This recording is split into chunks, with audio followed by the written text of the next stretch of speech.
Doctor, ഈ clear aligner treatment ഞങ്ങൾ സാധാരണക്കാർക്ക് അഫോർഡ് ചെയ്യാൻ പറ്റുന്ന ഒരു ട്രീറ്റ്മെന്റ് ഓപ്ഷൻ ആണോ എന്ന് ചോദിച്ചാൽ ഞാൻ പറയും, ഈ ക്ലിയർ അലൈനർ ട്രീറ്റ്മെന്റ് കുറച്ച് നാൾ മുന്നേ വരെ സാധാരണക്കാർക്ക് അഫോർഡ് ചെയ്യാൻ പറ്റുന്ന ഒരു ട്രീറ്റ്മെന്റ് ഓപ്ഷൻ ആയിരുന്നില്ല.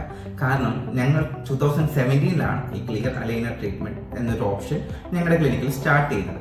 ആ ഒരു ടൈമിൽ നമുക്ക് 2-3 അലൈനർ ബ്രാൻഡ്സ് ആണ് മാർക്കറ്റിൽ അവൈലബിൾ ആയിട്ടുണ്ടാകുന്നത്.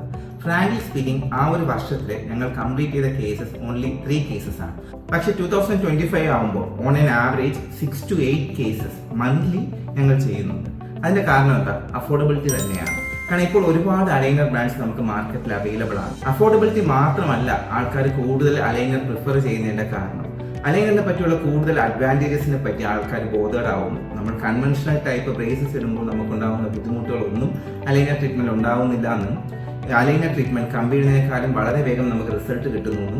ഏറ്റവും ഇമ്പോർട്ടൻ്റ് ആയിട്ട് നമ്മുടെ പല്ല് എങ്ങനെയാകും എന്നുള്ള ആഫ്റ്റർ റിസൾട്ട് നമുക്ക് നേരത്തെ അറിയാൻ പറ്റും എന്നുള്ള പോസിറ്റീവ് പോയിന്റ്സും.